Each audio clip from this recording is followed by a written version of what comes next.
Perfect.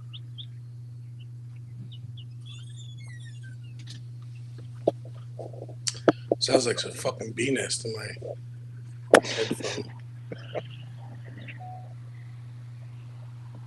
Okay, Facebook's live, YouTube live.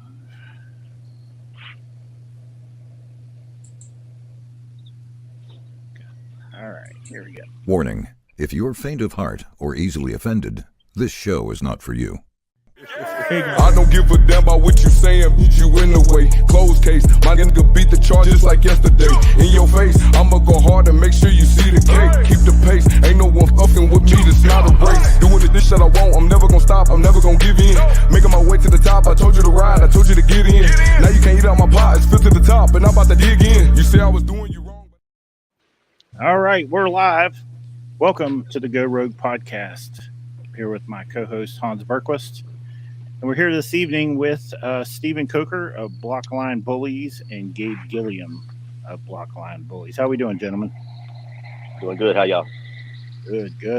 Doing pretty good. How's it going, man? Yeah, we're doing good. We got some viewers. Want to kick the comments over here. If you guys have questions tonight, throw them in the comments. We'll probably won't pick everyone, but we'll pick a couple questions here or there. Throw up and let these guys have a go at them. So, let's get it kicked off. So, what got you guys started, or Stephen? What got you started in the American Bully? I know you bred game dogs first, right? Yes, sir. Years ago, shoot, I fell in love with game dogs at probably 10 years old. Started there, bred those for years. Had one go after my son, like he was gonna attack him when he was a baby. You know, from 10 years up to 20 or so, and then I decided at that point that wasn't for me. You know, I wasn't going to take any chances with my kids. Stuff kind of got out for a few years, quit breeding dogs. Long story short, I had a guy had a dog. It was actually only $500, you know, and I was like, man, I'm not spending that on a dog. I'm used to game dogs at the time. Right, huh?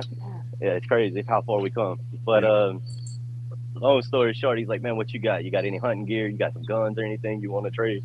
I was like, man, I'm not getting rid of none of my guns. Long story short, kept moving forward. He came back. He's like, what you got for as hunting stuff? You have any deer stands? This and that? I said, hell yeah. I said, I got a deer stand. I'll trade you. So we traded the deer stand for our first bully. And, man, it took off from there. My son, you know, he came along. He started loving the dogs. He's like, man, he said, Daddy, I want one of them big swole bullies. So we decided then, I was like, well, your Christmas is right around the corner. I said, $500, you know, that's your big gift. I said, we'll find one for $500. Bred those two dogs together. And when they grew up, made a little money, fell in love with the breed. True, and the rest is history. You know, It just, and that's 12 years ago. It just kept growing and growing. And now I have way too many. You know what bloodline that was? That was a lot of old Razor's Edge stuff. It was a Razor's Edge, and then the male that I bought, he was actually a mix. He had some bolo and, you know, had some toad line, some crazy stuff, man. But he was a well put together dog. You know, it's crazy that his pedigree and how great he was. So you're in bullies now. You do your first breedings or whatever, and like when was that? When was that first dog that kind of popped up and everyone took notice? You know what you were doing. They were like, "Oh shit, look at this." Well, I learned. I'm watching everybody else how they succeeded. You know, I had some nice dogs already. Had a lot of heavy DAX dogs. None of those dogs. You know, we went down the little exotic path for a minute, thought about doing that, but didn't really like the outcome of the dogs we was getting. So we started to switch over.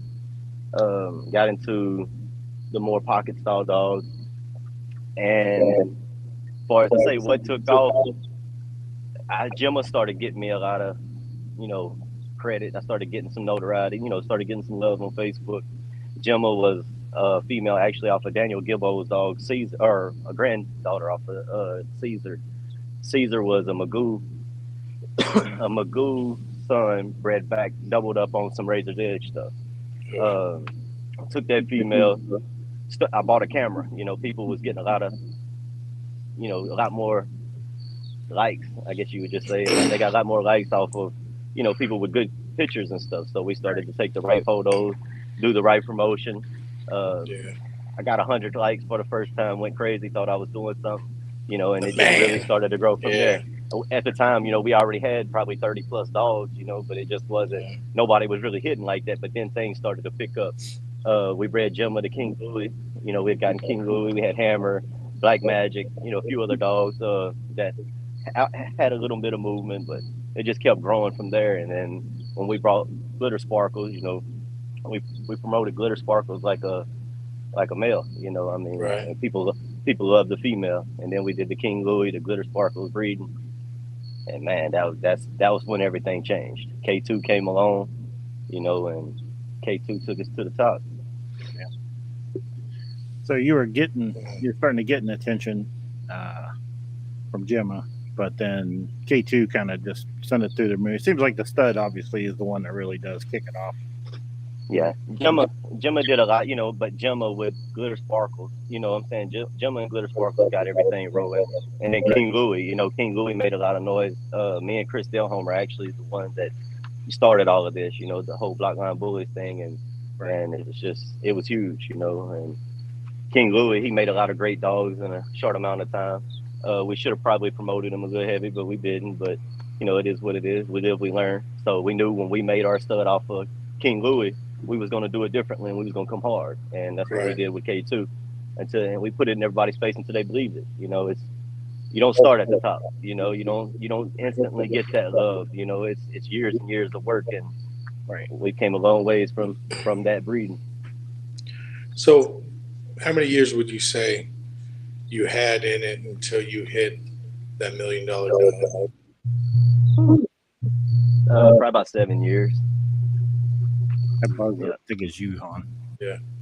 You know, for years I didn't do it correctly neither. You know, I did it because I love the dogs. I did it out of a hobby more than anything. But at a certain point, you start to reach a certain amount of dogs, you have to get to work.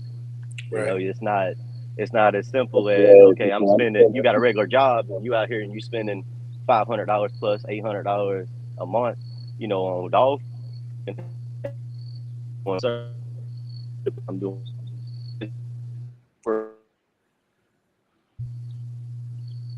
Yep, looks like we lost him there a little bit. We'll see if he comes back. Okay. There we go. Yeah, you faded out there for a minute. You're back. Yeah, but it just at a certain point, it started, you kind of got to look at it like a business when you put so much into it. We started buying a lot better dogs, you know, trying to make better dogs, and it started to get expensive. So then that's when it's like, let's do this like a business and try to go to the top, try to do it the right way. A lot of years trying to work, you know, different bloods, seeing what clicks, seeing, you know, improving every generation, right? Yeah, sure, for sure. So you really marketing wise, like your primary focus has been like good photography, obviously. You know, good photography. I mean, you got to have the dog, of course. You know, good photography, good videos. You know, the right angles. You know, to me, you know, everybody promotes differently. I don't believe in the whole talking shit and, you know, just trying to say you got something you don't. I'm not into, you know, I'm kind of, you fake it till you make it, but don't fake it until you actually make it. You know what I'm saying? Like, you don't want to get out here and talk all crazy, because that's where a lot of people mess up. They get out here, they talk crazy, they act like they got it, but they don't have it. Then they pull up, and when they pull up and it is shown that they don't have it, they just ruined everything. And you know, you really ruined your career just that fast. You can't be that guy. You have to actually have the dog. You know, Photoshop is only going to get you so far, and eventually it's going to bite you in the ass. So yeah, I truly believe that. You know. Well, I think that's one thing. Like people, you know, you can go to a photographer and get, like, you can get a pro shot and make a dog that's just look better. But when dogs have it, like, it doesn't matter if it's on a pro shot or if it's live. It don't matter. They got it. You know what I mean? Right. But there's no doubt about it. Like, and I did it when we first started. You know, I would just take pictures of my dogs with a cell phone. Hell, I just can't control myself. I still do it. And you just post it up, you know. But when you take that pro shot and you put it online, the reactions are completely different. Like, people lose their shit when they see another good pro shot of a dog. So yeah, there's without doubt that good photography is a huge, huge aspect of it. Right. Gabe can tell you, we do our own photography. So yeah, me and Gabe will get out in the yard, and when we get that shot, we start hollering like we excited, and if I get that feeling, then I know that's the picture that I post. You know what I mean? And if that picture doesn't give you that feeling, or if you're a photographer that's shooting your dogs don't get that feeling, like, man, hold on, come look at this, and want to show you the camera. Don't post it. Don't post it. Yeah. There's been times I've laid down in the grass and put the lens on the dog, and first click, I was like, that was it right there. That was it. We do the same thing all Look at the screen. You're like, I don't need to take 25 more. That was it right there. Yeah, you knew you had the right one that quick. Right. That's it. But yeah, that's a huge aspect of it, photography. And then one of the reasons why, I wanted to bring you on is because the positivity end of it. You know what I mean? Like it's all positive on your end. It's all about business. Yeah, you don't deal with no drama, which, I'm very pro no drama as far as that's concerned. So I tell everyone it's like this, if you start in drama, you're hating on other bloods, you're doing this, you're doing that. All you're doing, this game, it is what it is. It's a clicked up game. You're going to have, if you run with this blood and these people, and then I'm sitting here and I'm talking on that blood and I'm speaking down on it. Even every blood's got its flaws. You know what I'm saying? But if you're doing that, all you're doing is ruining your chances at, that whole group of people. And that group of people is money, and money is the reason anybody does it. I don't care what anyone says, to do it at a certain level. We love the dogs and we do it because we love the dogs. But at a certain point, it has to become about the money too, to a certain extent. Right. No, absolutely. And it's a beautiful thing when you can take your passion and make it a business, That's just that multiplies your longevity. And you gotta love it. For sure. If you don't love this, if you don't love these dogs, quit now. Yeah. Right. If you're doing it just for the money, quit now, because you're not gonna succeed. I promise you. Yeah. You're gonna take so many losses. We're talking on the positive end. You're gonna take so many losses. I've had dogs have me on my knees in the backyard, just like, man, it's over. Like, because you put so much emphasis when you get that great dog. But you can't think as simple minded as one dog. You can't. And I tell everybody this, and you'll probably hear me say it a few times.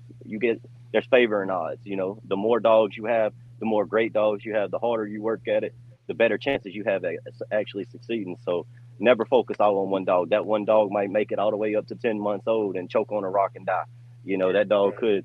There's a lot of things that can happen, and you don't want to go down that road, because that's terrible. And it's still going to be terrible. But if you got more dogs that you're building with, it's all about investing. For newcomers, you have to invest. For breeders that's been doing, you got to do multiple breeding. You got to put in the work. Nobody's a genius at this. We're all shooting our shot, and we're trying to do the best we can do. There's a lot of people who understand breeding, but that comes with experience. Just keep working until you figure it out. Yeah. And it goes back to the love. You got to love it. Yeah. Because if you don't love it, you're not going to put in the work. You're going to lose litters. If you're not putting in the time, you got to be ready to do it all. And BOP, and that, I think a lot of people think you're like, I'm gonna have a litter and I'm gonna sell all the puppies for $10,000 a piece, and I'm gonna make all this money, and then they have their first litter and they realize that didn't work out the way they thought it would be. You know what I mean? And there's a lot of people come in and they actually do it. They get lucky on their first breeding, and then they think they got it, and they start talking all that trash. Yeah, that's right. And that's what we call the one-hitter quitters. You know what I'm saying? Then they gone. So don't never become that guy. Keep it humble until honestly, I feel like everyone should keep it humble as long as possible. And always.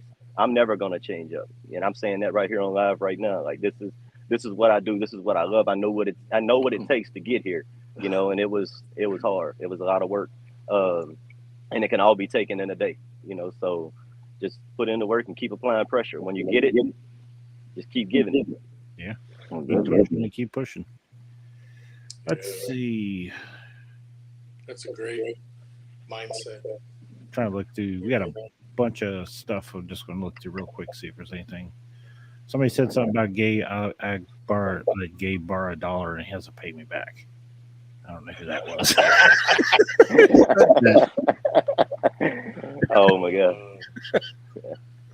Let me see here.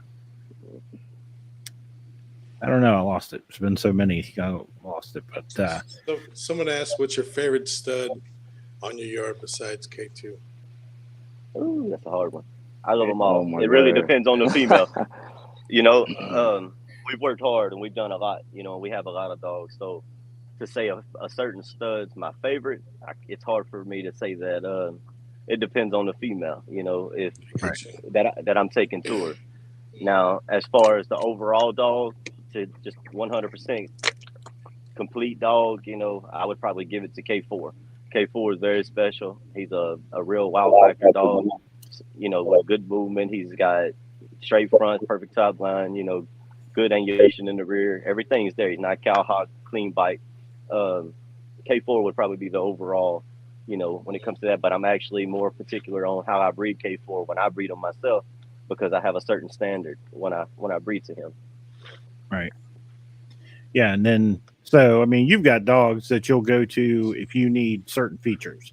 Like if Right. you need more extreme features, you're going to go to a different dog. If you need dogs If I that had a move classic better, female, I'm breeding her to K2. You know what I'm saying? If it's a classic female, and to get that overdone shoulder set, you Right. know, the big wow factor, the extremeness, the size, you know, the mass on a shorter frame, he can shorten dogs up and amplify everything. K2's been the GOAT for me. Like you know, K3, if I got an overdone female that's super overdone in the shoulders, you know, and it's too much, I'm going to go to K3 because and I'm trying to keep that same mass. K3 has very clean movement with a good shoulder set. You know, he's very functional, very active, high drive. K4, you know, you can do all kind of things with K4, however you want to go. You know, and then we can go on down to like Playboy. Playboy's the beauty. You know, Playboy has the perfect headpiece in my opinion. He's just all around beautiful dogs, and I don't like dogs that's ugly. So I'm going to, you know, use Playboy a lot, you know, as far as, you know, making that beautiful headpiece. You know, he's still a well-structured dog. Everything's still pretty much on point. You know, it just really depends on the female. right? You know, we can go on and on for days with all the studs, Yeah. but that's my top boys. That's the ones that do the most work. They're the most sought after boys. And you know, I see a lot of yards kind of put all their eggs in one basket as far as one stud's concerned, and then there's a lot of yards like yours. You have a ton of studs, and so that gives your clientele like a good variety to choose from. And But to give a little advice on that, if you get that stud, if you get a K2, if you get a dog that just goes crazy, and the whole world wants him, be careful. Because Right. it's, you know, that's a very tricky situation to get in, and unexperienced breeder, somebody who's never been in that position, you have to be careful with that, because what you will do is run up too many lock-ins too fast. Yep. And you're not going to you're going to think of money. You're going to see the money and you're going to be like, oh my God, and you're going to think of the fame. You're going to think of what you're trying to build. But what you can actually do is take too many lock-ins too fast and get in a situation that's almost undoable. You know, so Chaotic. be careful with that. Be very careful, because that's a dangerous situation. You know, you'll have weeks where your stud might have 7, 10, 15 females in heat in 1 week, Right. and that's undoable. You know, so at that point, you want to try to have frozen on standby. You know, you got to be ready for all that. If you're not ready for that, it'll ruin your reputation before you even get moving. Yeah, exactly. No, so I mean, it's not unusual. I don't know if you've ever done it, but it's not unusual for a stud owner to shut a dog down for a period of time, just to try to slow things down a little bit, let him get caught. If you care about your dog at all, you will have to eventually. You know, because there's been a lot of great studs that's been ruined from that too. You know, to where they was too busy and you overwork a dog, you can mess them up. Yeah, so that's good advice. I mean, if you got a good stud, and you know, a lot of these guys, they get that one that pops off. Like, yeah, they want to try to make that million real quick, you know, and sometimes get themselves in trouble. So I think that's good advice. Like, for me, I was always never going to get, you know, there's always going to be multiple. Oh no, I was saying, you know, and for me, it was always going to be multiple. You know, I always wanted to have multiple studs. Always wanted to have one for like not only any price range, you know, because if you got a stud that's big money, people come to your website, you know, they obviously you can't pay that big money, but they go down through the list and there's another stud down there that works for them. It's in their price range, you know. That's it. Reach the whole market. You're not limiting yourself. And every stud's going to eventually, if he's worth it, his price is going to go up.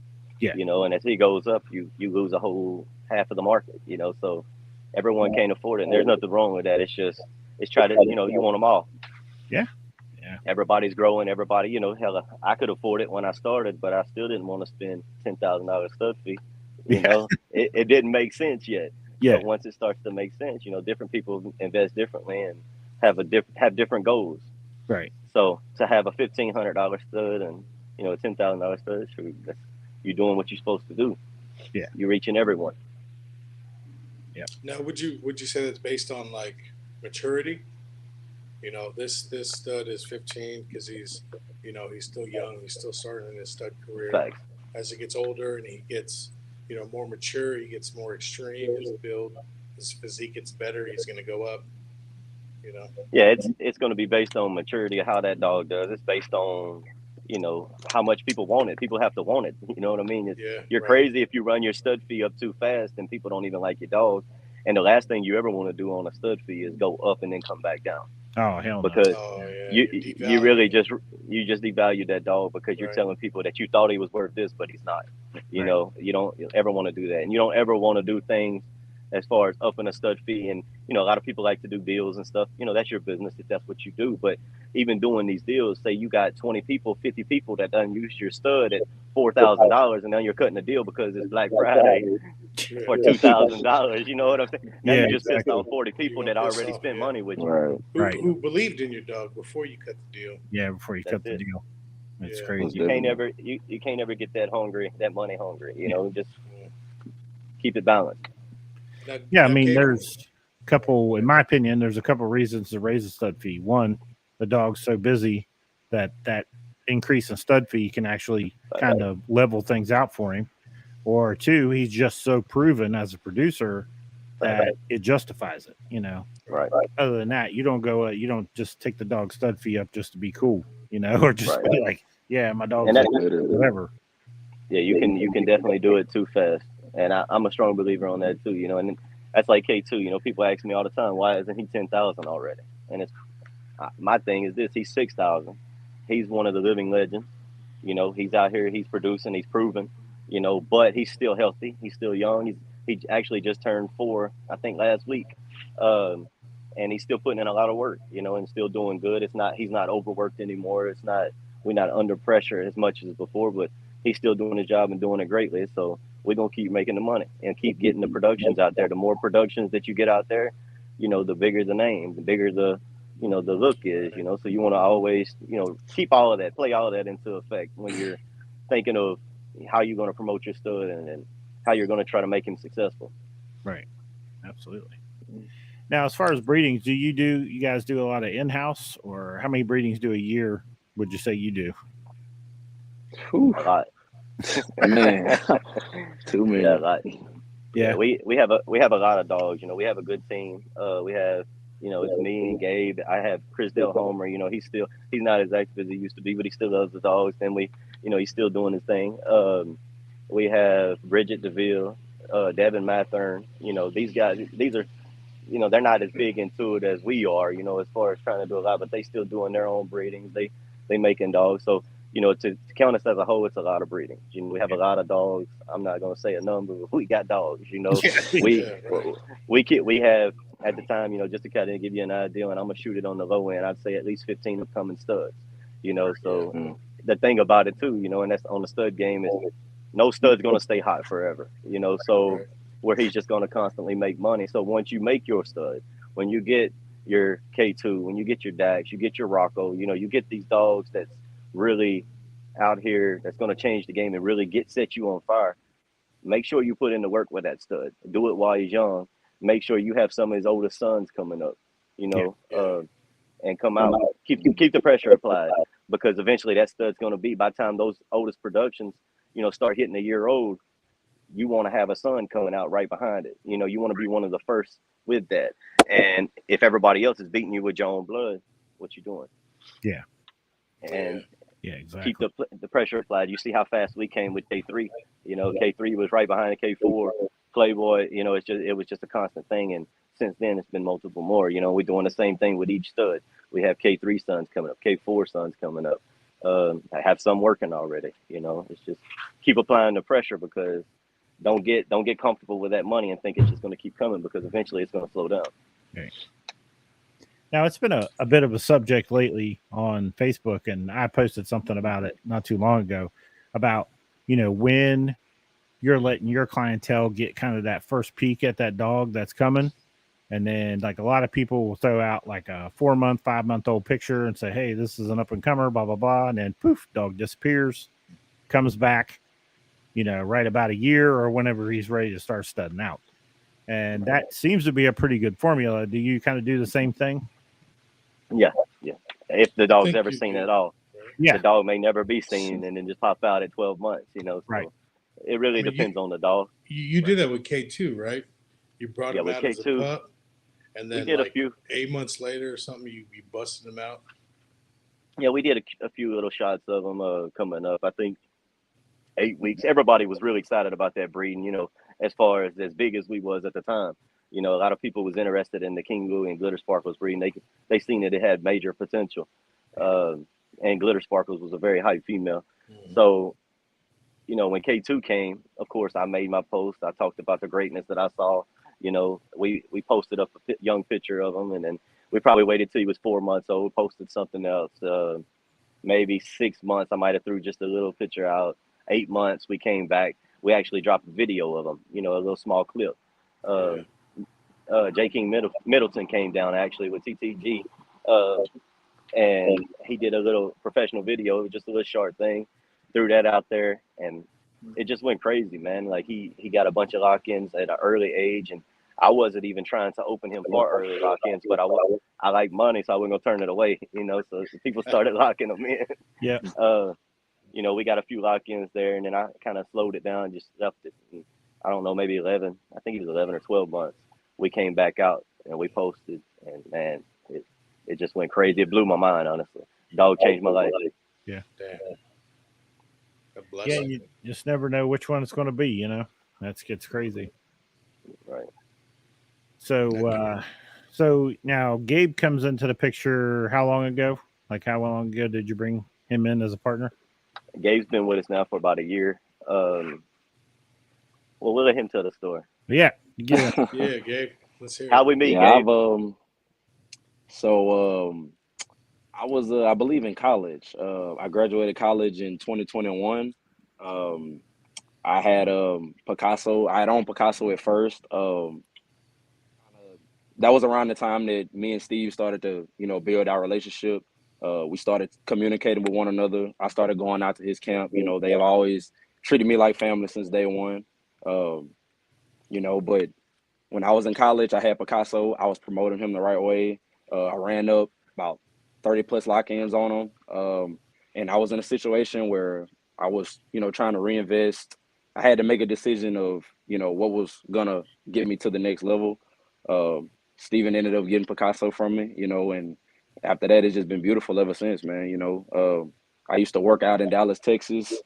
Steven called me one night. He knows how much I love this dog. I mean, this breed. He knows I have a passion for this. And ever since then, you know, I've been with him, and it's just been a beautiful situation, man. Like, seriously.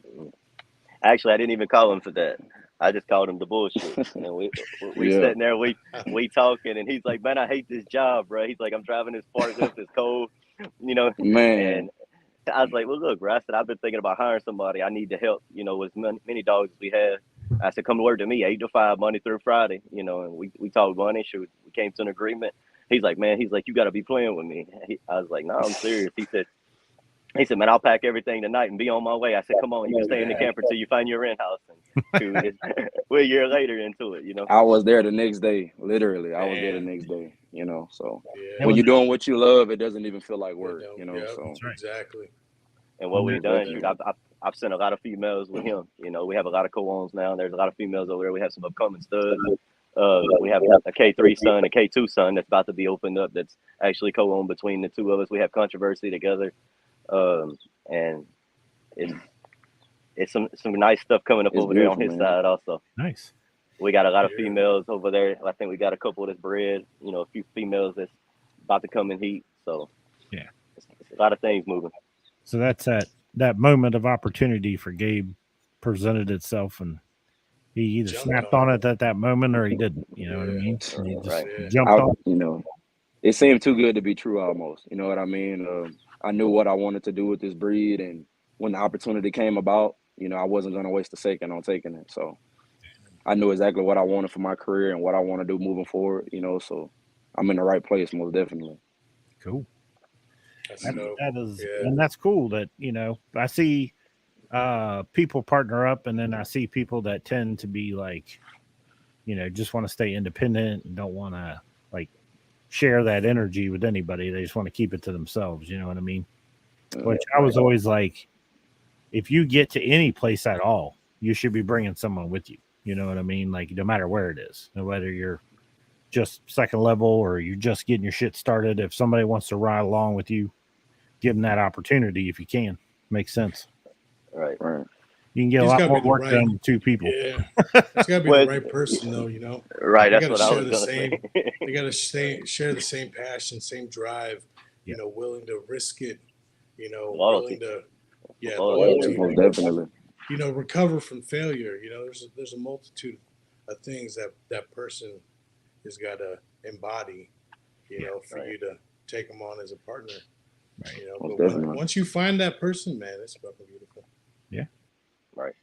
And that was the thing with me and Chris. You know, for years he you know he kept asking me. He's like, man, he's like, let's partner up. Let's partner up. Well, 3 or 4 years went by. You know, and we still hadn't partnered up. And the reason for that, you know, wasn't nothing to do with Chris's loyalty or nothing like that. I was just like, man, it's not something, you know, I really wanted to get into because I've seen it go bad so many times. But when we talked on the phone every day and we hyped each other up, you know what I mean? We don't making all the moves together. We actually bought glitter sparkles together, you know, different Yeah. things. If we're going to do this much business together, let's go ahead and make it a thing. So, and we did, and it's the best thing we did. So there's nothing wrong with having a team. You just got to have the right team. Right. It's got to have the right people. Right. No doubt about it. Let me see if we got Yeah. You guys, you know, you produced most, if not all, of the studs you have in your yard, right? We've produced and we've done pup bags. We work with a lot of people, so yes, sir. Okay, so do you? So most of your studs are related. It's all shared blood. At some Almost point. everything we have now. I mean, there's still a few studs that's we have for outcrosses when we need it. Just so we don't really have to go outside a whole bunch. I don't mind using other people's dogs, but for the most part, I like to try to keep it Blockline. Yeah, that's what I was thinking too. Yeah, we have a lot. You know what I'm saying? So we do it both ways. I'm not scared to buy a dog. If you got a dog and he's bad, send me a picture. You know what I'm saying? Like we like that too. It's not we're not just stuck on our blood. We know there's more out there. There's more dogs, there's more blood that's doing this thing. So we can go either way. It don't matter to me. Now, if you had to go outside your yard, somebody had asked if you had to go. If I had to go outside right now, I mean, I'm gonna give it to Brim. Probably, I would give it to R2G2. There's multiple studs, but I like those studs a lot, and people there, it's good people representing them. I actually talked with Roger about Seven. I'm interested in him. I like Seven a lot. I know that how he could be used to really amplify your yard. There's a lot of dogs that's got greatness. It don't have to be just one blood. You can breed all over. Yeah. Now, it's not about you don't have to be 10 times to make a stud. I promise you. Right. That was my next question. Are you more of a pheno versus geno, or a balance between the two? I think it's more of a balance. You're always going to look at the dogs in front of you. In my opinion, you want to breed the dogs in front of you, and that's your best favor. That's where that's your best chance as always. Now you got to go deeper than that. Then you go into the phenotype of the dogs behind the dogs, and that gets really deep. You don't want to breed a dog that's got an 18-inch dog, an 11-inch dog, and an exotic thrown in the mix. If you're doing all of that, you're not going to get the consistency that you're looking for. And there's so many great dogs out here now that you don't have to try to go backwards. You know what I'm saying? You don't have to breed exotic dogs into American Bullies now to try to make an extreme dog. So, in my opinion, just keep searching until you find it. When you get that good feeling, run it. Yeah, there's no doubt. I mean, we're getting to the point now where there's enough phenotype out there that there's no reason to run it back if we, just keep, if you've got that phenotype running, you keep running at that same phenotype, and it's across bloods too. So you're not demanding to have to inbreed at this point because you got dogs of different bloods that are looking a lot similar these days where, back in the day, well, you would know better than me, back in the day, Right. The extreme dog was a pretty rare thing. Right. Yeah. And that's kind of like the whole purpose of buying Glitter Sparkle. She looked like she was litter mates to King Louis. They Right. just, it made sense. It hit me in the gut when I saw her. I said, man, I got to own this bitch. And we didn't stop until we got her, and then putting them two together. I mean, you see what it done for us. Yeah. And that was breeding strictly off of Pheno. That was no Geno. Everything's still Dax line, but it, it was just off of Pheno more than anything. The Dax line, Right. all the Dax stuff was farther back. Yeah. Absolutely. Because King Louis is what's in King Louis' bed? He's a Gotti Montana son. Gotti Montana bred to, I think you pronounce it as a Shaolin daughter, which was some Primo. You had Primo, you had Cash Pod, Miyagi, Dax, Runway. You had different dogs. You had some Phenom in there. It was mixed up real nice on King Louis' side. He's one of the all-time greatest producers in my experience. As far as what I've seen, he's just a dog that wasn't bred a whole lot. If he would have been, he would be just as big as K2 is today. Right. And we haven't really promoted him, really heavy like that. So we kind of kept him more exclusive. Right. He's still open to the public, but the dog changed everything for us. Yeah. So Cody asks, have you ever let a puppy go and then been like, dang, what was I thinking? Oh yeah, it happens a lot. I've gotten a lot pickier.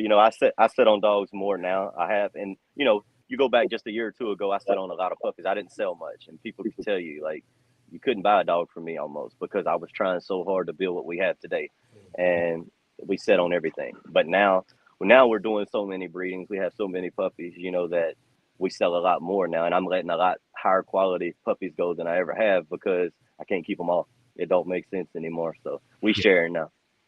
Yeah, you just got to. You can't keep them all. But I think in those early days, it would be smart of people to don't be in such a hurry to sell everything, to keep it. A lot of people's trying to get the quick money and they messed up, and then they hate themselves. Like, be smart, because I don't know. To me, it seems like you're going to have the market's going to be available for a 6-month-old puppy the same as it is an 8-week-old puppy. If it's a badass dog, it's a badass dog. So why not keep it and determine which one is is really the good dog for you before you consider letting them go? If it's a breeding that does you that way, hold on to it. Hold on to it. The dog's value is only going to go up if they're that dog. I've had dogs that started off at 4,000. I have a female right now, a K3 daughter. I posted her up at 4,000 when she was a puppy and nobody bit. And she was just I'll just say what she is. She's a little pit bull. Like thing was ugly. You know what I'm saying? Yeah. And I wasn't very impressed at all. She was a clean structured dog, well put together dog, but just not that.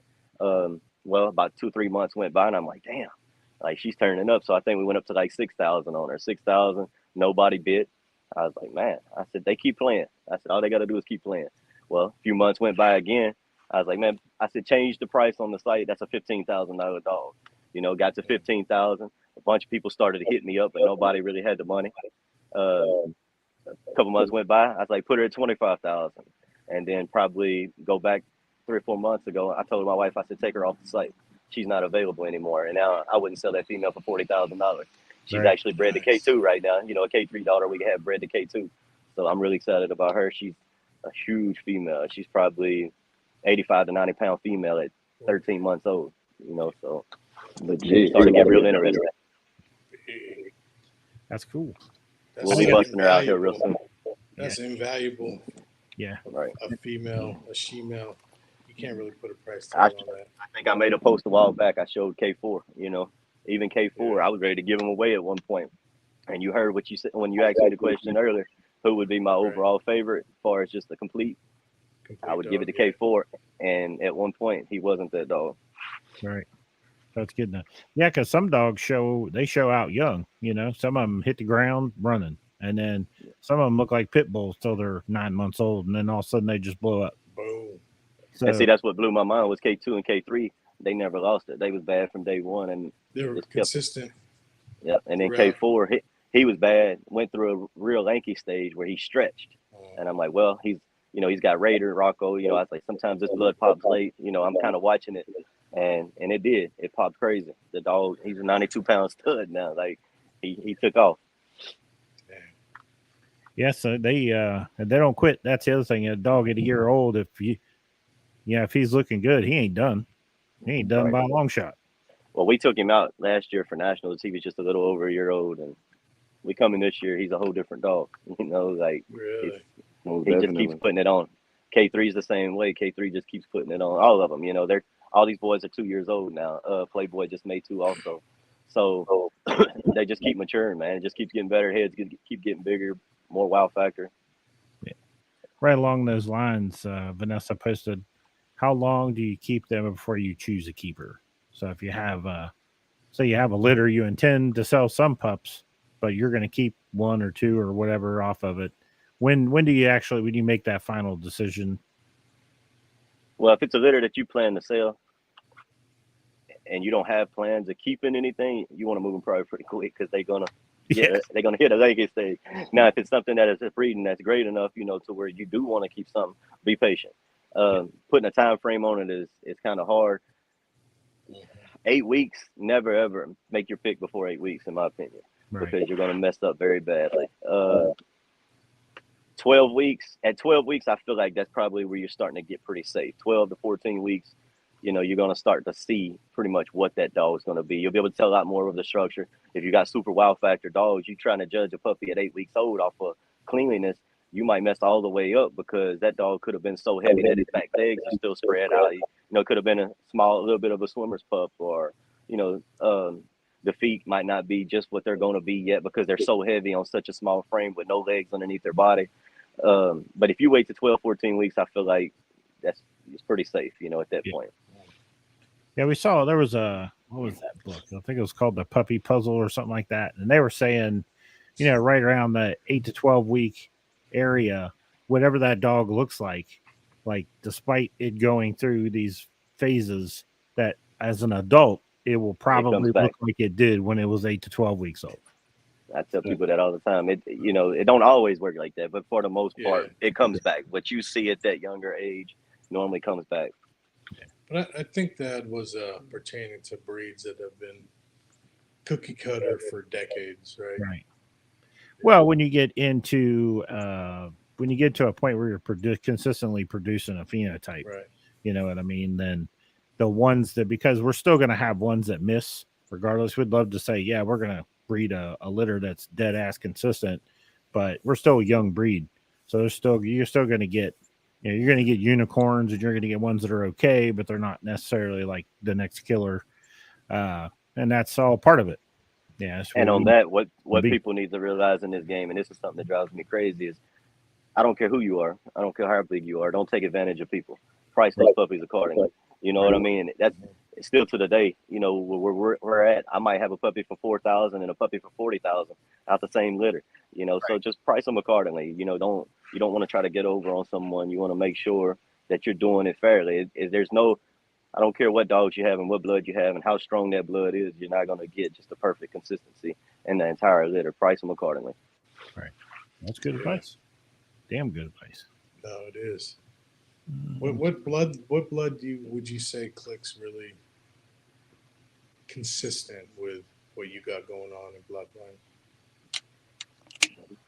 I'm not so big on saying bloods, which goes back to me breeding more off of phenotype, I would say a little bit.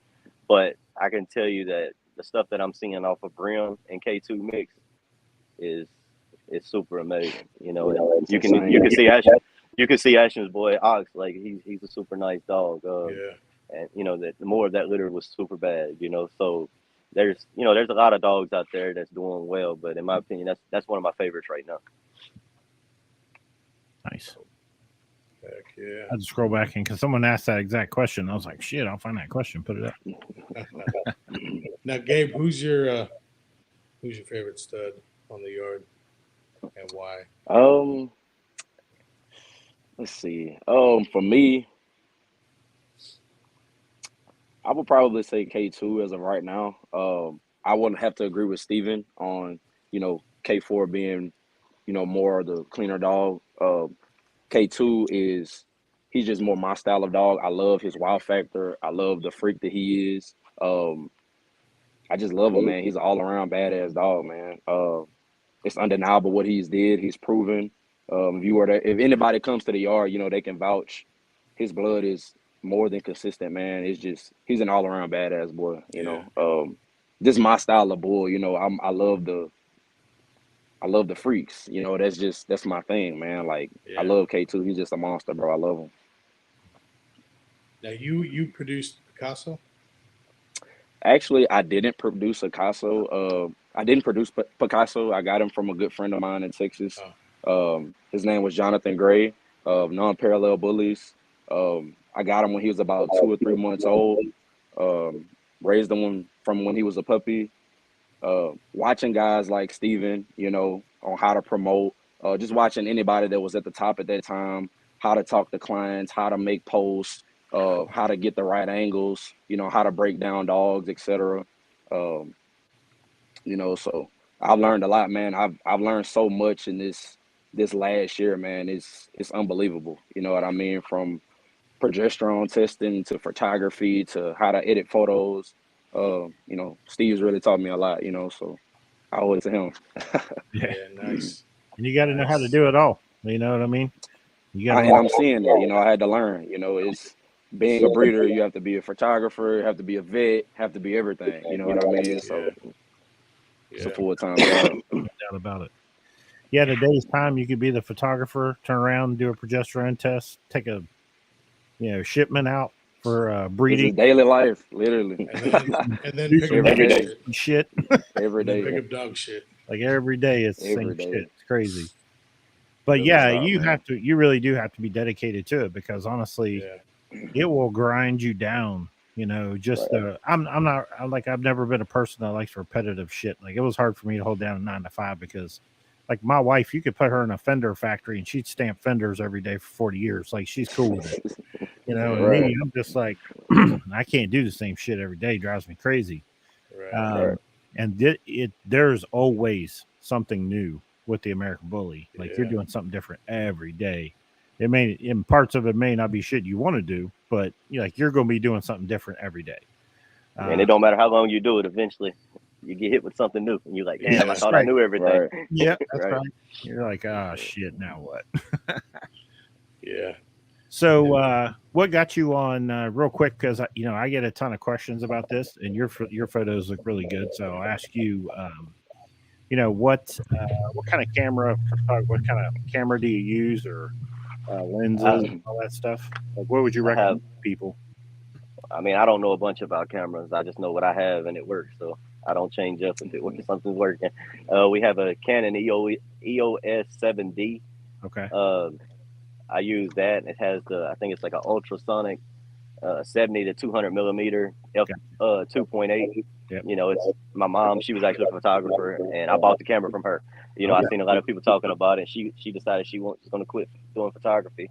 And I bought it. I don't know how to do all the settings. I don't know none of that. I put it in auto or P, the P setting, and I face the dogs toward the sunlight and I take pictures. I'll tell you what, you do good. Nice. You do good. You do great, man. And honestly, that's the one consistent thing. You start seeing those photos that look a certain way, and more times than not, you'll hear that 70 to 200 2.8. Like that is a very popular lens for these dogs. That lens is amazing. It's a little more expensive. If you're looking for a camera, just what I started with from my experience, all I can speak on. I had a Canon Rebel T6 before I had this camera. That was the first professional camera that I bought. I think they like $500-600. I bought that camera. Now they have a T7 that's even better. I shot with the 300 millimeter lens that it came with, and we literally built K2's career off of that. This other camera didn't come till K3, and so on. So just to give you an idea, you don't have to have the most expensive camera to be able to get good photos.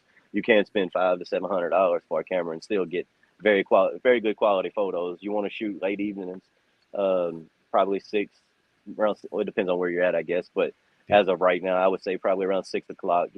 that they call it the golden hour, the last hour before the sun goes completely down. Face the dog toward the sunlight, and keep snapping till you get it. You might take 5 pictures, you might take 500, but just keep taking the picture till you get it. If the dog gets tired, put him up and try again the next day. Yep. Yeah. Right.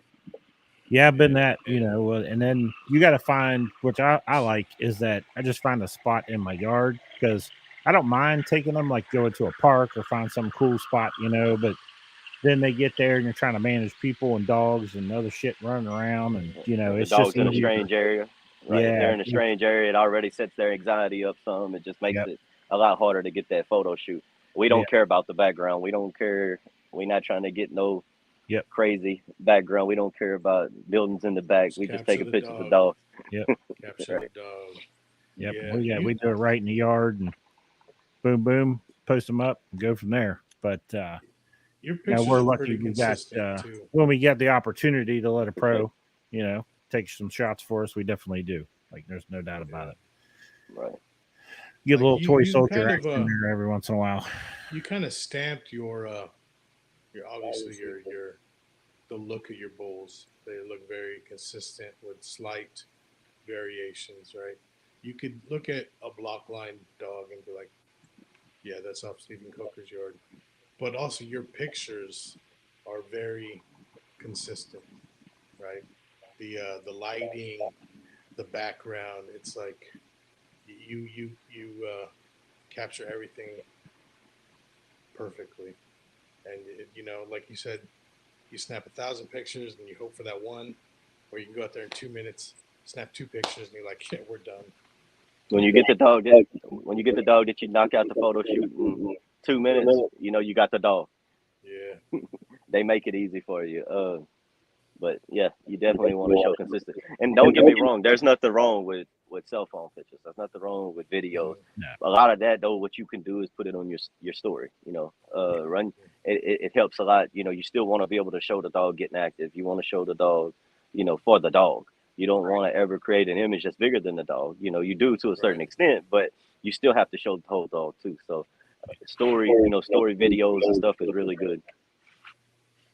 Well, you hear people say, well, the photos make those dogs look bigger. I'm sure you've experienced this. You know, people come to your yard and you're like, oh, that photo doesn't do these dogs no justice. You know what I mean? I hear all the time. Every time I've been thinking about start videoing everybody when they walk in the room with the big boys, but, you know, just to put it together to show, you know, people's reaction, their jaws hit the floor, you know, and that's what you want. If you out here photoshopping, I can't tell you how many shows I've been to where I'm excited about seeing the dog and get to the show, and I walk past the dog 10 times, and then finally somebody tells me he's here, he's over there, and I'm like, damn, like that ain't the dog I saw. You know? It's crazy. Now, are you an avid show goer?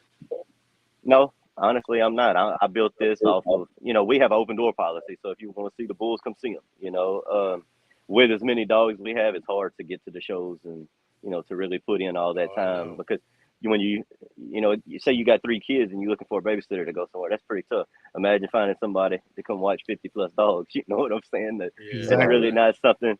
It's not something that's easy to find. So, you know, and then it's got to be somebody that you trust, because, you know, we love our dogs. We want to make sure that they're okay, and not American Bully is a finicky, you know, breed. You have to be careful with them. Familiar with your breed, yeah, absolutely. Yeah. Right, you don't want to go and just leave them with just anyone and come back and you got 2 or 3 dogs dead because they forgot them outside for 3 days. We're in Louisiana, and you know it's 110-degree weather down here in the summertime. You know, so you have to be careful. Yeah, exactly. I mean, 110. That's tough on a skinny ass dog. You know, not to mention the dog is carrying around 80 pounds. You know what I mean? Right. And we make sure we get every dog out every day. You know, try to get them, make sure they get, you know, let them be dogs. You know, we let them play. We have a big, I call it the rec yard, but we have a big rec yard with different, you know, dividers and stuff to put certain age groups, certain places. Males go over here, females here, so on and so on. We get them out, and most of our dogs stay out to probably about noon every day. In the summertime when it's hot and it's already 100 degrees, you know, but we have to be careful from say noon to 4 o'clock because it's super hot and it gets really dangerous. So, you know, you just got to learn the dogs, learn to breed, and be smart with them. Yeah. And not to say that, you know, we wouldn't want to give people the idea that you should keep your dog just hidden away all the time, because you should let them out and you should let them get exposure to some of that heat to try to keep them, Right. you know. They need the heat. They need the sunlight. Sunlight's your best friend. I promise Exactly. you, sunlight's your best friend with these dogs. That vitamin D, everything they get from the sun, it's just huge. You can have a dog that's, you know, sickly, and you put them outside in the sun, and they don't know the sun will bake it. It's like it takes it out. It's just like us. If you just set up in the house all the time, you're gonna stay sickly. You know, you can't, and then you're gonna create a lot. And that's one of the things too with extreme dogs. People mess up with. They leave these dogs in a kennel. They overfeed them coming up, and they create environmental flaws because they didn't put in the work with that dog. If you just go sit in a closet somewhere for the, you know, the next year, when you get out, you're going to be real stiff too. You know, you're not going to be able to walk. There's going to be things wrong with you. You can cause, you know, you can cause easty westy. You can cause cowhog rears, weak rears, stiff rears, you know, high rears. So just be careful with that too. You want to make sure they're getting the exercise and the sunlight and stuff they need. Right. Because a lot of that's going to could be environmental, like just from keeping them trapped in a kennel all the time. Like if you just get that dog out and let it run, you know, they're going to build those muscles and keep their structure straight. So, and that knowledge is huge to have because they'll turn around and blame it on the stud owner. Oh, for sure. It's your blood. It's your blood. Nah, get out. Let that dog work. Right. What the hell here? So you said, you know, Gabe takes care of the daytime hours, and then Steven takes care of the night shift. What's your day-to-day like, Gabe? Well, I get there first thing 8 in the morning. First thing I do is I let all the bulls out. You know, like he said, we have sections for all of our puppies, females, males, upcoming studs, etc. Once all the bulls are out, we get to cleaning. We clean the facility. We have a puppy room. We have a big dog room. You know, once all the cleaning's been done, we feed. All of our dogs that are out there being, you know, watched 24/7. We don't allow any of our dogs to be outside without being supervised, whether it's me, whether it's Steven, his wife. All of our dogs are supervised 24/7. And then throughout the day, you know, it's just taking care of the bulls, you know, constantly, man, whether it be if this dog needs work, if this dog needs more stack training, if this dog needs this, that, you know, whatever, you know, it's just constant work, man, you know, especially with clients coming to, anything could happen. You know, a smooth day could turn into a chaotic nightmare in a second. You know what I mean? We could be in the middle of cleaning and clients pull up, photography, you know, photo shoots that are booked. You know, you just never know. You know what I mean? So I have a real passion for this, man. So it doesn't even feel like I'm working. You know, but just to get back to it though, around 12 noon o'clock, that's when we start putting all the dogs up. They've gotten their outside time. They've gotten their work. And it's just always work, man. You know, whether it be grooming, I tend to the dogs, you know what I mean? So whatever the dogs need, whatever they are looking for, interaction time, etc., that's what we're there to do. You know what I mean? So all of our dogs, they get everything they need, man. You know, they love it too. All that sounds beautiful, but what he's saying, and it's constantly people come pulling up to do live readings, and it's, man, it gets hectic. You know, there's days where we might have 4 or 5 people down the driveway, you know, lined up waiting for their turn. It really gets that wild with this many studs, you know, and then we also still have to ship, you know, and try to get that out. Right. It's a lot to it, you know. This ain't, you know, people want to hate on big name breeders and stuff, but I promise you, they big because they put in the work, you know, and if you're not putting in the work, and you really look like a clown for hating on somebody that's putting in the work. Don't be that guy.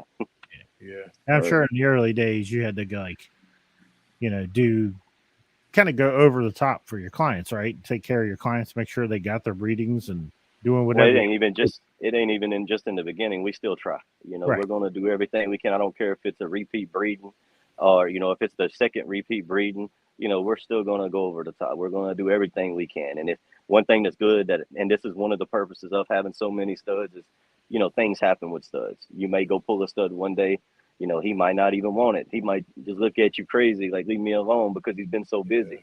Right. You know, you might go to pull the stud, he busts a vessel, he might bleed. That happens, you know, and anybody that tells you it don't full of shit. You just keep, you want to have multiple studs to be able to offer somebody something the same caliber so they're not upset with you. You know, you want to try to do the very best business possible. We can't always get it perfect, but we do the best we can. We're going to try to, you know, make sure that you're taken care of. And I think that is not something you could take a picture of and put on Facebook, but word of mouth, people will say, ultimately, I did a breeding with so and so, and he did everything he could to make sure it happened, and that spreads, so Right. it's not something someone's going to come to your profile and visit it and see that posted up that you did that. But good news never spreads. Good news fast. never spreads as fast. Bad news will spread so much faster, but over time, of consistently doing good work, eventually it does grow, and you get a good reputation, and your reputation is everything. Absolutely. Yeah. Unfortunately, you can have one screw up, and that would be all over the internet, and you take care of 30 people, and anybody want to it'd be all over the internet for 2 or 3 days, and then they'll forget about it. Fizzle out. just post a new picture of a badass stud, and you're all right. Right. I tell me and my wife say this all the time. We're not only breeding to the dog, we're breeding to the owner. It's important. Everything good that owner has, is going to be a reflection on our litter. Everything bad that owner is going through is going to be a reflection on our litter. So, well, you're building a brand, and there's always, it takes time. It don't mean that somebody new can't come out with a new stud and not be. But when you are in that position, do the very best. From the very jump, and always don't get the big head. Don't start talking all kind of shit, and just feel like you hung the moon and you know it all because you got lucky. Right. Just you want to always from the very beginning try to do the best, and once you start to build a brand, there's value in it. I don't care what anyone says, there's value in it. That's that stay in your own lane kind of situation, because if you're busy doing you and busy take care of your clients, you don't even know what the hell people are talking about or doing. Man, we live for this. There's not a whole bunch of life when you get to a certain level. You have to, unless you have a Gabe. Now Gabe helps a lot now. He makes it, but up to a year ago, man, we didn't go places. It wasn't vacations and stuff like that. It was very hard to get away, and it was only like I had to trust, one of my brothers or something to come stay with the dogs. But you really have to sacrifice everything for these dogs to actually succeed in this business. It is no easy run. Yeah. There's no doubt about that. We learned the hard way. We'll go out and we used to collect cars. We used to have a bunch of cars. You know what I mean? And then we got into Bullies, and I'm like, these cars are covered in dust. Like, we don't even drive these cars no more. They just sit there. So we start selling them cars off. I'm like, I don't need them. What the hell? I mean, I wake up in the morning, you do Bullies till it gets dark. Like, what the hell? And then every once in a while, you're like, yeah, maybe we'll take that car out. And then, you're just like, nah, I don't want to get it dirty. Right. So, we just start to unload. So I literally every aspect of our life at this point is just Bullies, so I get what you're saying there. Right. And then we do progesterone tests. I'm sorry, go ahead. No, go ahead. No, like we do progesterone testing, we do ultrasounds and stuff for people too, that's local, friends and stuff. It's not something that I promote, but we try to look out for everybody in the community, and all of that gets involved. Shoot, it's more time, it's really, and then every time you do stop, like when I get off of here, I'll have 50 messages, 30, 50 messages I got to catch up on. It's never ending, it's just a constant battle. It's always so much work. You have to love it. That's why I'm saying, if you don't love it, run away now. And don't think you're going to make money right off the bat. Nope. I told you it took me 7 years. We made money on the front end. Don't get me wrong. I invested a lot more than I was making for so many years. Then it started to get to a point to where, you can make $20,000, $40,000 a year off of selling puppies at $1,500, $2,500 pups. You can do it, but I don't know if it's worth the time. It's worth the long. If you're looking at the long story of it, where you're putting in all the work and you actually succeed at it, of course it is. But it doesn't come right away, and just keep doing it until you make it or quit. Like it's real simple. Yeah, I think a lot of people, because there are those guys out there that they do their first breeding, they create a stud off of it, that stud goes nuts, and they're like 2-3 years in. And their shit's like they're all the way up, you know what I mean? And then the next guy, he does 2, 3, 4 breedings. He still hasn't produced that dog yet. They start to get frustrated, and they're just like, and then they quit. And they don't realize everyone's climb is not the same. Some people don't. Some people it don't happen overnight. Sometimes you got to invest, right? I mean, just like you said, what your turning point was investing in a female like Glitter Sparkles, right? Mhm. You got to spend money to make money. Sometimes you got to risk it all to see the reward at the end. That's facts. You know, For sure. Be smart enough before you spend the money to know that you're buying quality, though. Not just because it's a big price. You know, a lot of people mess up on that. Oh, I paid this for the dog. That don't make it valuable. You know, it means you messed up. You want to make sure the dog's what the dog's supposed to be. You want to make sure that's where that brand comes in. You know, that it's blood that's showing consistency. A lot of people's winning off of it. You know, so that's huge too. You just want to pay attention to all that, invest into the right dogs, learn the game. You know, that's huge. Is learning the game of, you know, what dogs is doing what, and then once you get it, then it's on how hard you work at it. All right, just keep pushing, and figuring out what your lane is. You know what I mean? There's like a lot of people who go one way or another. Not on the top, not only like because you're all pocket, right? I mean, not everyone dogs is pocket. I have micros. I have micros also. Okay. So I like to use the short dogs a lot to try to find your lane. Like, do you want to be pocket? Do you want to be standard? Do you want to be extreme? You want to do show dogs? You know, there is a huge gamut of dogs in this community, and finding your lane could be you could start one way and completely change directions. You know, just based off of wherever your desire is kind of leading you. Right. Let me see here. Yeah. Oh yeah. I've always loved the extreme dogs from day one. You know, and that was my thing. So, you know, you got to have a vision. Right. Who's your iconic dog? K2. All the other boys, you know, they're still young. They're still young, but they're making their wave too. You know, it's going to come, and they're already doing great. They've been very busy studs. They have a lot of productions on the ground. That's something that I need to do better at, is showing off productions to show y'all, you know, what they're producing. But I also have to, and see, once you reach a certain level too, you have to be careful with how much promotion you do, because you can get in the same situation again to where you get too many lock-ins and too many breedings, you know, to where, so that's one of the reasons you don't see me promote studs as heavy as I used to. With K2, I drowned him. I posted him constantly, and I was constantly, you know, just trying to do the very best promotion ever.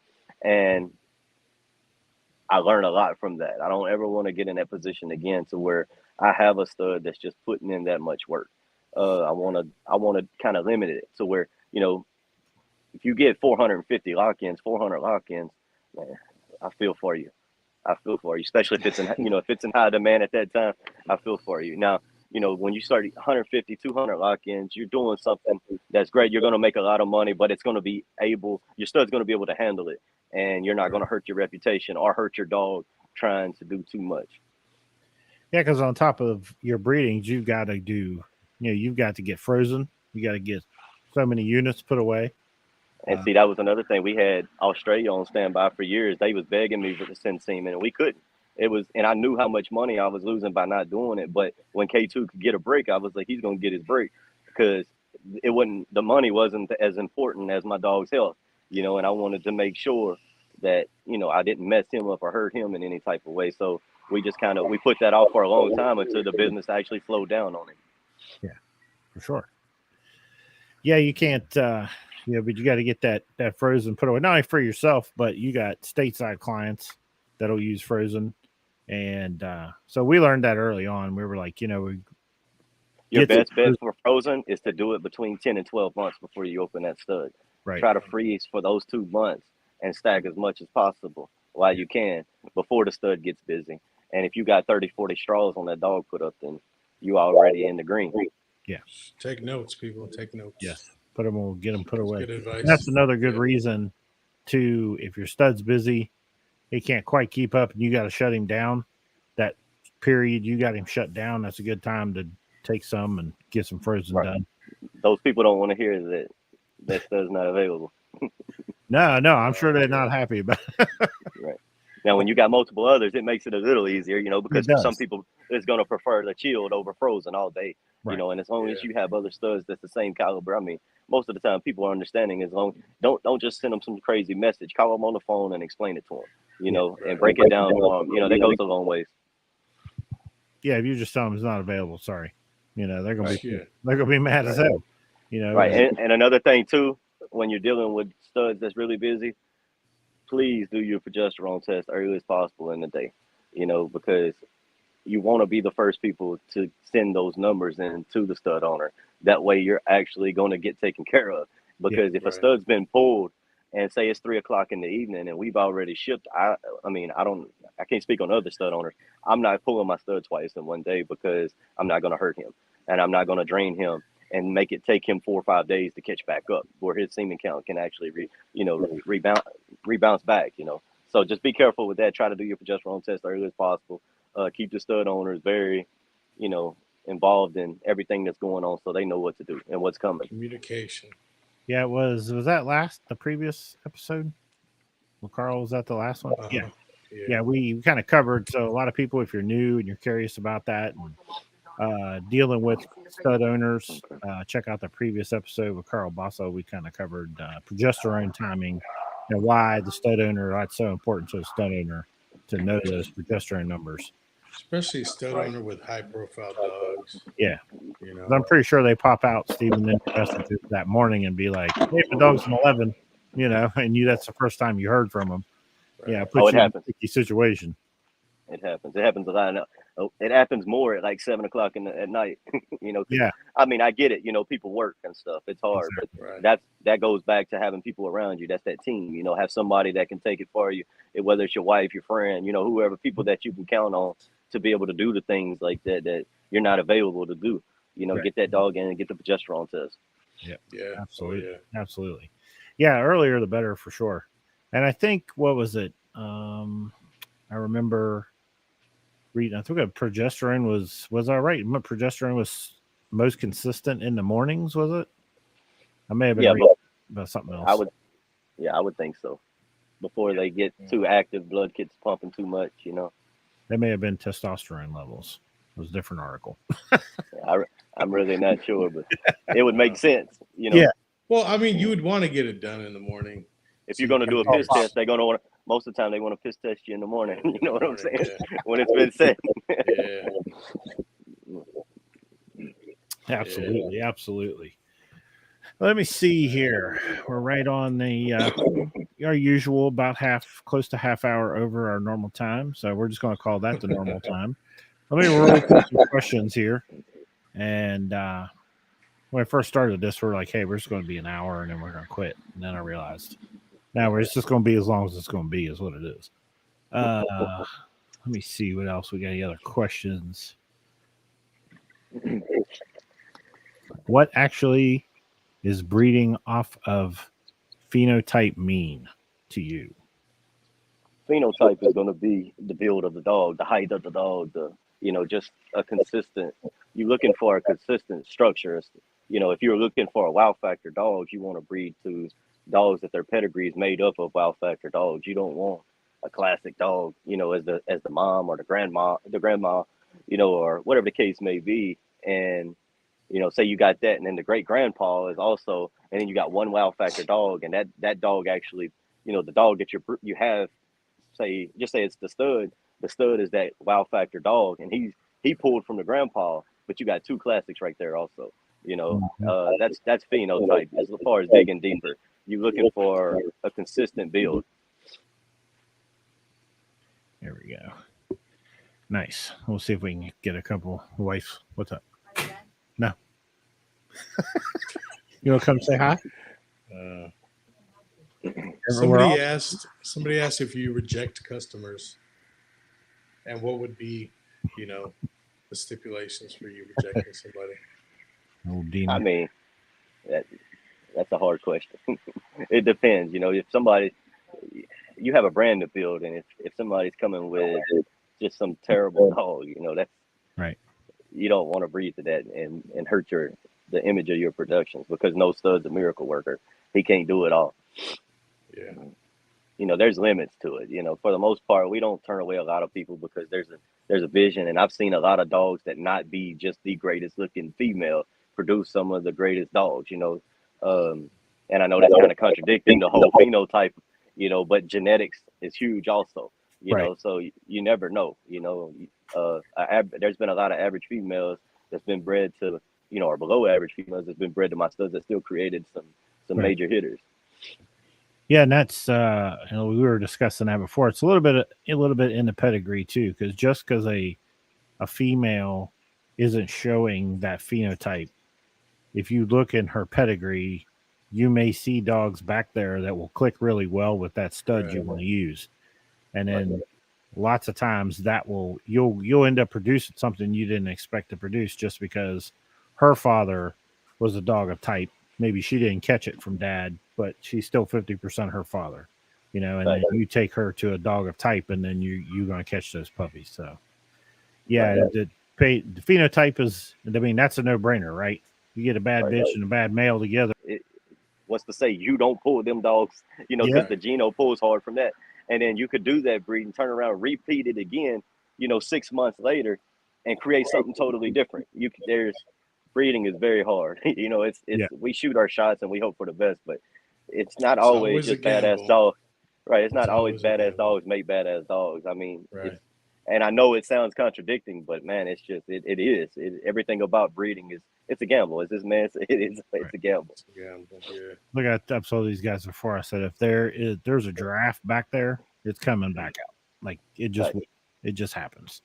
So, and you can't be down on yourself. Find a nice pet home for it, and because there's lots of people out there that you know you have a mission to create a certain style dog, you know, but not everybody wants a giant dog. You know, they don't want an extreme dog. So if you produce a dog that doesn't hit that mark, you're still going to be able to find a home for it. You still find someone that really loves that dog. So, and depending on how many dogs you're willing to keep, try to balance it. You don't want to just go one way because you'll fool around and mess up. You'll get too much. You can get dogs way too much overdone. You'll start to break down. You know, you're going to break down the pasterns. You're going to get, you know, just terrible shoulder sets. You might start to pull out crazy underbites. You know, there's a lot of things that can happen. So you have to be careful with it too. Yeah. No doubt about it. Well, I think that's about it, gentlemen. Look through the questions. I didn't see anything pending. There's a ton of statements, a lot of love out there. So you guys hit these comments because they were definitely reaching out to us tonight. But I appreciate you guys coming on, and it's been a good evening. Like, absolutely. I'm glad we added Gabe in there and get his perspective as the partner in it. Yeah, for sure. Appreciate that. If you could pay attention, he's got a couple crazy boys coming, so we finna bust them out here real soon. Let's just plug your social media. Yeah. You got a website, you know, for where you want people to find you. Oh, me? Oh, yeah, both of you. Well, you know, I'm a part of Blockline, you know, so blocklinebullies.com. It's Blockline Bulls on Instagram. Blockline Bullies _Gabe on Instagram for me. Facebook, Gabe Gillum, and you know, of course, you guys know Stephen Coker. So as far as social media, those are main two that I feel like we use. So nice. We don't do a bunch of puppies, you know, we don't post a whole bunch of puppies online. You know, as far as our social medias, they normally sell pretty good just off our website. You can go to blocklinebullies.com, click on the puppy section, and you can see, you know, what puppies are available. Studs, all the studs is on there. You can, my cell phone number is on there at any time if you need to reach out. You know, if you want to have a conversation, don't spam me. Don't spam me when you're trying to get a bunch of free knowledge. You know what I mean? I don't mind helping out. You know, and even if you locked in my studs and you running into an issue, you can get my number off of there. Sometimes it's easier. You can get a hold of me faster by calling me because we do stay real busy. Reach out that way. You can get my phone number off the website. Awesome. Well, hey, I appreciate you guys taking some time out to jump on here. I know this is, if I'm right, Steven, this is like the first podcast you've done. Yeah, I don't like the spotlight. I hear you. Killed it. Yeah, when I talked to you on the phone, you were like, I don't know, man. And I'm like, I like to let my dogs do the talking. You know, I guess I'm from the older generation. I'm hung up on that, but I do need to do more. And y'all might be seeing a lot more of me. Yeah. Awesome. Yeah, I think it's probably break the ice for you now. And you said you're going to hit ABKC Nationals? Yes, sir. We'll be at Nationals. I haven't decided on for sure who we coming with, but I'm debating real hard on bringing K3 out. You know, he's never had a public appearance. Let people see him. We don't plan the show or anything. I don't even know if we'll be doing stack offs. I might not. Depends on how I feel, I guess. Hey, just But showing up with the bull is we'll be there to show out, flex a little bit and show people nice. what they're actually getting. Cool. Shit, we'll see you there. All right, guys. Well, that's it. So Go Rogue Podcast. We're available on Apple Podcasts, Spotify, and Google Podcasts. Of course, we're live on Facebook at The Go Rogue Podcast, and we're live on YouTube at The Go Rogue Podcast. All right, guys. Appreciate it. Have a good Thank evening. you guys for your time. Thank y'all. Appreciate you. Yes, sir. Yes, sir. Thanks Y'all for have a having good me. one. All right.